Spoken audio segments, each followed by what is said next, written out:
Welcome! In front of me I have MOBVOI TicWatch Pro 5 and I'm gonna show you how to enable and how to disable the airplane mode on this watch. First, we need to wake up the screen on our watch. You can do it by pressing any of the buttons.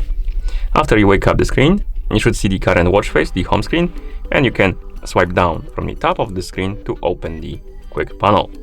On this panel you should see a bunch of icons, and one of them should look like the airplane. And this is the airplane mode icon. If you want to enable the mode, simply tap on this icon. You will see the message airplane mode on, and the icon will change the color. It will get highlighted, and which indicates that the mode is enabled. And if you go back to watch face, you will see the airplane mode icon at the top of the watch face, which indicates that the mode is enabled.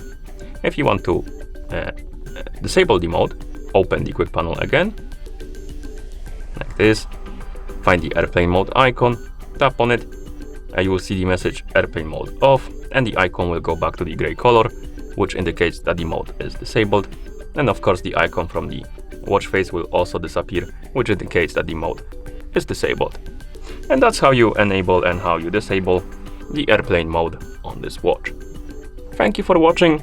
If you found this video helpful, please consider subscribing to our channel and leaving a like on the video.